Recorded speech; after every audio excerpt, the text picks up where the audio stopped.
Salut à tous. Aujourd'hui, nous allons essayer de documenter le processus de création du atelier CV, un outil qui aide n'importe qui à créer un CV pro simple et lisible par les ATS en moins de 5 minutes. Alors déjà pour commencer, qu'est-ce qu'un ATS? Un ATS, ça va tout simplement être le robot, le système intelligent qui lit votre CV avant qu'un recruteur humain ne le voie. Il est généralement intégré à presque tous les systèmes de gestion du recrutement qu'utilisent aujourd'hui les RH modernes. Alors, pour atelier CV, comment est-ce que le choix de l'architecture s'est fait?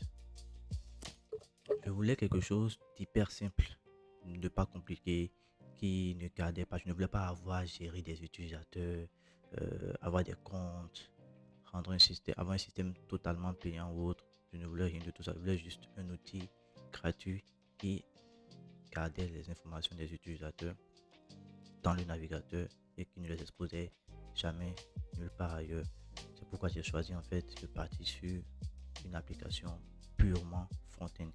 Du coup, les données de l'utilisateur ne sont jamais enregistrées à moins qu'ils veuillent les exporter. Et ça, on le verra tout à l'heure lorsqu'on sera en train de faire la démo. Sur Atelier CV, il est possible d'exporter son CV sous un format JSON ou juste de le télécharger sous forme de PDF.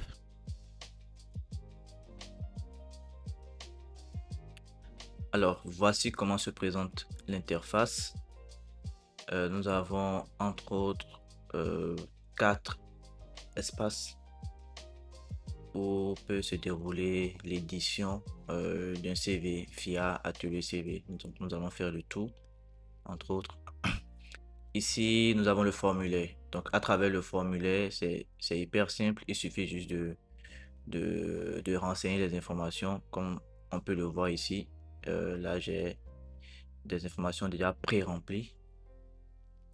Donc, je peux ajouter du coup expérience, mes différentes expériences. Et là, si je fais ajouter une expérience, donc je peux l'ajouter. Là, je vais peut-être dire que j'étais Product Owner, entreprise ACG, ville, Cotonou, je mets ça comme ça. Mais, mai 2025 à peut-être mai 2026. Description, je vais mettre le rep Pimson, bla bla, et voilà le travail. Donc, cette expérience-là s'affiche ici. Ok. Du coup, la suite éducation, voilà, je peux rajouter tous mes diplômes, entre autres. Au niveau de compétences également, je renseigne mes skills. Donc, je vais rajouter par exemple une option design UI. Ok, donc ça va se mettre là. Mes certifications, je peux en mettre. Langue, je peux mettre des langues aussi. Ici, je mets français. Niveau courant, par exemple. Et j'ajoute une langue. Anglais B2. Intérêt, je peux rajouter mes intérêts. S'il y a des références, je peux les rajouter. Alors ça, c'est le formulaire classique pour tous ceux qui préfèrent avoir rempli des champs, entre autres. Au niveau du diagnostic ATS, on a une checklist de ce que les systèmes ATS lisent normalement à travers un CV. Et donc, si on a renseigné cette information ou pas sur notre CV. Donc, on voit que là, on a tout checké. Ok. Peut-être qu'on aurait pu, je sais pas, ajouter une image. Je mets ça comme ça. Ok, du coup là j'ai une image. Je peux ajuster. Voilà. Ok, donc là j'ai une image. Au niveau de style, c'est là vraiment qu'on peut faire des modifications comme changer la couleur Donc là, je peux mettre du vert, du rose. Si j'ai le code couleur ou le code RGB, je peux le mettre ici. Ok. Changer la police. Donc, j'ai le choix entre 5 polices disponibles via le navigateur. Changer le layout. Ici, on a deux layouts disponibles. Donc, il y a le layout classique qui crée le CV comme ça sur plusieurs pages. Et il y a le layout moderne qui crée deux parties sur la page et répartit donc les informations à gauche et à droite selon leur catégorie. Donc, moi, je vais partir sur le classique. La taille, bah, ça va être la taille de la police. On va garder le standard, l'interligne.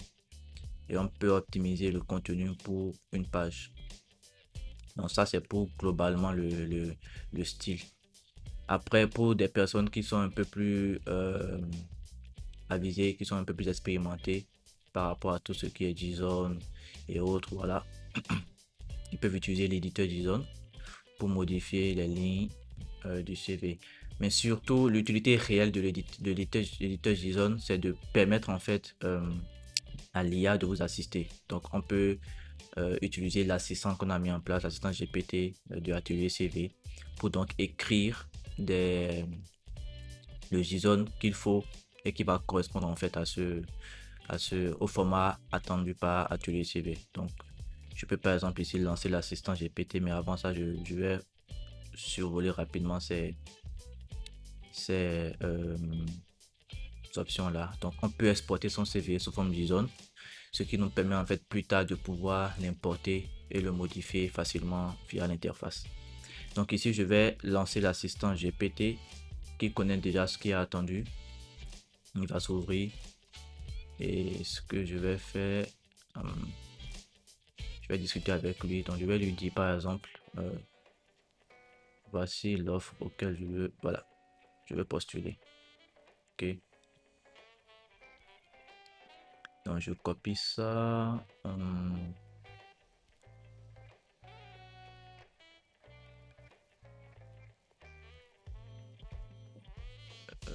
Je veux faire un CV adapté. Donc je dis voici l'offre auquel je veux postuler. On a donc besoin de faire un CV adapté à cette offre. Donc c'est vraiment ça la spécialité de l'assistant, c'est de pouvoir faire un CV qui s'adapte en fait aux différentes offres, parce qu'il ne faut pas avoir juste un CV générique qu'on utilise pour postuler à toutes les offres. Ok, donc je vais coller là le truc et donc l'assistant va dire ok, on y va, renseigne les informations, si après on va y aller. Donc non complet, ça va être Freddy Abonnement. Par exemple un titre souhaité, donc je suis un software engineer. Ok, donc je vais mettre voilà email, je mets mon mail, téléphone, je renseigne un téléphone. Ok, lien LinkedIn, je mets mon lien LinkedIn. Mon site web, bien sûr, je vais mettre le site web. Je vais mettre également mon GitHub. GitHub.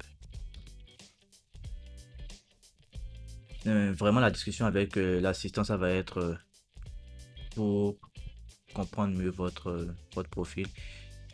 Ma localisation, je mets Cotonou Bénin et je valide. Et donc, il va peut-être demander des informations sur mes expériences professionnelles. Donc, il met voici maintenant une proposition. ATS optimisé, software engineer spécialisé dans blablabla, capable de collaborer efficacement au sein d'équipes cross-fonctionnelles pour livrer des solutions. Oui, je le valide. Je le valide, sauf que je veux que le CV soit en anglais. Donc, le résumé doit être en anglais. Et il faudra mettre en avant ma capacité à collaborer avec des équipes distribuées. Donc, je mets ça. Et du coup, ce qu'il va faire, c'est qu'il va automatiquement changer la langue. Ok, donc, pour une ability to collaborate effectively with distribute. Parfait. Passionate about software, quality, modern technologies. Ok, donc, je vais cette version. Ensuite, là, sûrement, il va attaquer les expériences professionnelles. Pour chaque expérience, il faut reformuler, il faut donner si. Euh, à ce niveau-là, l'idéal serait de préparer en fait un document qui résume un peu, ou peut-être même un ancien CV, qui résume un peu votre expérience professionnelle. Et donc de le coller juste là, de lui soumettre soit le fichier, soit le contenu test. Et donc ça devrait l'aider à rapidement évoluer au lieu de répondre à chaque question sur cette partie-là. Donc c'est ce qu'on va faire. Donc je lui ai collé mon expérience professionnelle ici. Ok. Après, il m'a demandé, il a réorganisé. Donc j'ai donné ensuite. Je ne comprends pas l'allemand. J'ai 2 ans d'expérience avec Angular. Voici les éléments que je maîtrise, mes diplômes, mes certificats. Et donc grâce à ça, j'ai pu avoir ce JSON là final que j'ai copié donc et que j'ai mis ici. Je copie ça encore une fois et que je mets là. Éditeur JSON.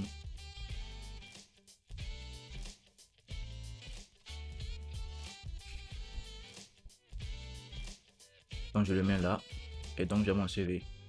Du coup, ce que je vais peut-être faire ici, c'est rajouter mon image et on aura ça. Je vais ajuster légèrement.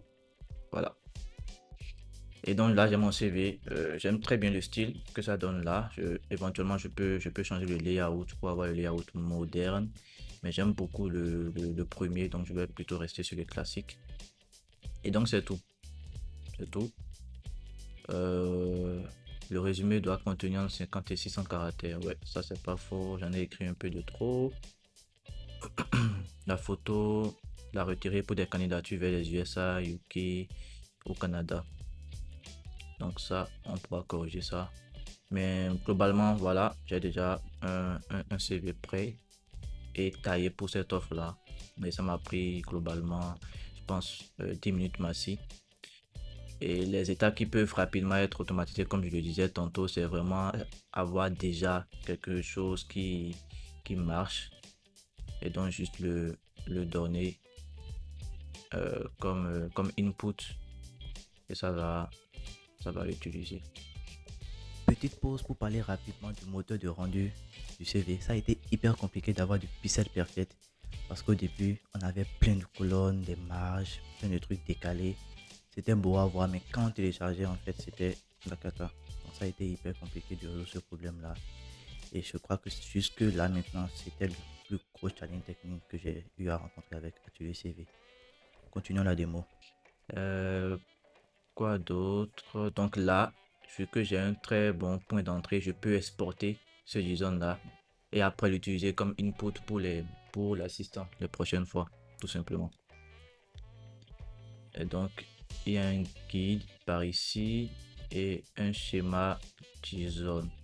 En fait, ici, je mets à disposition le schéma JSON parce qu'il y a peut-être des gens qui qui utilisent d'autres outils, qui n'ont pas forcément besoin de l'assistant que j'ai mis en place et qui veulent l'utiliser, par exemple Claude ou Codes ou autre pour travailler avec Atelier CV. Donc, ce JSON là peut vous aider en fait à apprendre à votre assistant quel est le format attendu par Atelier CV pour le format JSON en réalité. Donc franchement, c'est tout. L'idéal pour Atelier CV serait peut-être dans le futur d'avoir des templates au-delà des layouts qu'on a aujourd'hui, entre le classique et le moderne, d'avoir des templates et des choix plus background en police, ça va être tout. Sinon, là, je pense qu'on tient quelque chose qui marche et surtout qui est adapté aux besoins actuels. Donc, pour lancer l'assistant encore, il y a un raccourci tout juste ici qui vous explique en fait comment est-ce que l'assistant marche et comment est-ce qu'on peut l'utiliser. Les statistiques en disent long. Depuis que j'ai déployé la première version de Atelier CV, on est à plus de 400 utilisateurs en moyenne et plus de 1500 visites sur la page en question.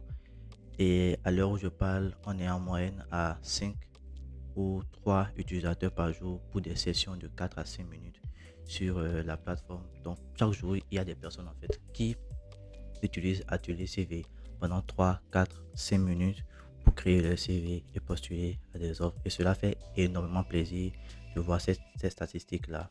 Et également d'avoir des retours, des mails des utilisateurs qui demandent en fait des fonctionnalités ou autres, des améliorations, des suggestions. Gros big up à Ronel qui a contribué à l'amélioration de la partie de la photo de profil sur le CV. C'est lui qui a fait cette suggestion-là. Merci Ronel. Et à tous les autres utilisateurs qui chaque fois font des suggestions pour améliorer l'outil. L'objectif sera toujours de le garder gratuit tel qu'il est et de permettre en fait à ceux qui servent à plus de monde. Ça a été un réel plaisir d'avoir travaillé sur Atelier CV ces 4 derniers mois. Aujourd'hui, je me demande encore s'il faut rendre le code accessible et donc open source pour amener d'autres personnes à contribuer. Parce que j'ai vu par exemple le projet de Shalom qui intègre par exemple un système d'ATS pour analyser les CV et les rendre beaucoup plus euh, intéressants et alignés avec l'offre à laquelle vous postulez. Donc aujourd'hui, je suis dans cette démarche-là où je veux encore améliorer Atelier CV. J'ai plein de suggestions qui viennent des utilisateurs actuellement que je suis en train de prioriser. Et donc, dès que ça c'est fait, on va évoluer au fur et à mesure vers un outil beaucoup plus performant et exigeant. Et donc aujourd'hui, voilà, ça va être tout pour cette vidéo. J'espère qu'elle vous aura plu. Et je vous invite à tester l'outil, donc le lien sera en commentaire de cette vidéo et à me laisser éventuellement vos suggestions, améliorations et retours. Et si depuis le début de cette aventure, vous avez déjà utilisé Atelier CV, bah, ce serait sympa d'avoir de vos nouvelles dans la section commentaires également. Et on se dit à la prochaine. C'était Fred Vidal. N'oubliez pas de vous abonner et de cliquer sur la cloche de notification, de laisser un commentaire, peu importe. N'oubliez pas d'interagir avec la vidéo pour me faire voir que vous l'avez vu et éventuellement me permettre d'améliorer tout ce qui est amélioré, que ce soit sur le fond ou sur la manière dont je présente les idées au fil de la vidéo. Merci.